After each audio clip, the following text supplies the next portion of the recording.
the brain, the mind, and the heart. The brain is a physical component that gives us the ability to think, feel, and act. While the mind is the non-physical component that gives us the ability to think, feel, and act. The brain up here, the mind invincible. The heart is a physical component that is affected when we think, we feel, speak, act. Our lives is a non-physical component that is affected by our thoughts, feelings, action, words. As in to say that it is that which is affected by the mind. Now, how does this affect one another? Because all of them are interconnected, they are interwoven. Now, this is it. The brain houses memories, experience, and teachings. Everything that you have gone through in your life are stored in your brain. That is why a person who is suffering from amnesia, loss of memory, find it difficult to remember things from the past. Then you hear people say that he or she has lost his or her mind. Now the mind, which is that non-physical component, which appears in our head when we think, when we start imagining things, this is how it works. In the mind, we analyze our problems, evaluate our solution, learn our lessons, make our plans, and have imagination. Imaginations of every kind happen in our mind. So the experiences which we have, they store in our brain. When we get back home, maybe when we lie down on our bed, maybe before the end of the day, before we go to bed, we just let's think about one or two. Then that time that you are thinking of many things, as in you are planning, learning the lessons, trying to see what really happened, all those things are going on in your mind. So the mind is connected to the brain onto that. Without anything being in your brain, your mind can't really function. So your mind is functioning by the things that are present in your brain. The heart, which is affected. When it affects the heart, it's affected by the feelings and emotions it present to it. The feelings and emotions. Because we know that every thought has a feeling it comes with. This is what I mean. Feeling of fear, fear, worries, feeling sorry, feeling disappointment. These are negative feelings, which when you think about things that have happened in your past, and that's when you feel those things, you realize that at that moment you're thinking about it, you have chances of feeling the same thing at that same moment. Then the feeling of love, happiness, success, beauty. These are positive feelings, which our heart is, as in when we think, the feelings that we have, it affects our heart in those ways. Like, have you ever had the feeling of fear, as in fear that something is going to happen, something bad is going to happen? You realize at that moment, your heart's rate, the rate at which your heart beats, as it becomes higher, as your blood pressure rises.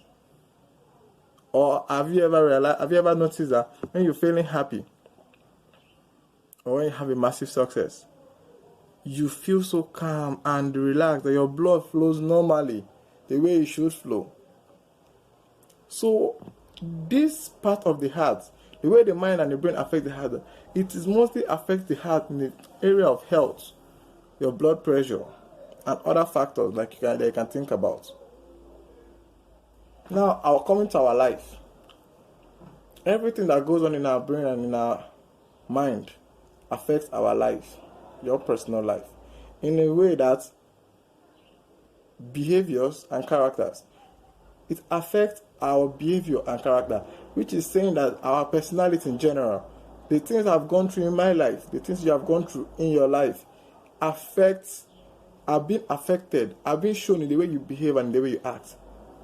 My experiences can either make me gentle, calm, caring, loving, or generous, or they can make me violent, angry, stingy, annoying, or any other kind of thing you can think about. So it either affects our life negatively or positively. So before you start judging people's way of life, try to see what they have gone through before. So that is what is the main shaper of their behavior and character. Now, let's take this for an example. There is a girl called Mary. Not the Mary you know that's in the Bible, like a Mary, like Mary, you get. So she used to have a father who is an angry, violent, probably strong man, who will always shout at her mother at any little, slightest mistake she make. And sometimes, even if the family members should come together to like find a solution to their problem, he shouts at them and like display his attitude towards them. You get. So for this reason now, the girl grew up disliking men who are violent and have anger issues. Probably even strong. Say, once you're strong, she doesn't like you. As in, you can't win her heart through this when you have these qualities in you. Once you're muscular, like you act strong, you can't dare me, you can't do anything with me, she won't like you. So now see how it's affecting her life already. These qualities now, due to her past experience in her family life, she has decided that people who are angry, violent, or strong don't win her heart. Now, it has already affected her heart, as in the love that she gives to people. Like that now is not like a key, yes, to her heart, because girls have the key to the heart, you get. Now, watch another story which has similar qualities, but in different situations which they channel it. A girl has an elder brother named John, who is angry, violent, and strong. Due to his quality, she always feels protected because people do not mess around with her because of her brother. So if you touch her, one day you collect, one way, buagisi, yota. So now, with his qualities now, he's always protecting her. She goes out, she makes troubles, and people just leave her. So if you touch that girl one day, you have issues with her brother. You get. So now see, it's already affecting, it makes her now, she feels protected because of the presence of her brother. So now she grows up, she says that she can't marry a guy who isn't strong, who doesn't have like this muscular body, who can be easily messed around with. Now, once you're calm or a kind of not looking this really hard and tough, you get, she won't like you. You won't just win her heart due to her past experiences. Now, it has affected her behavior and her choice of persons.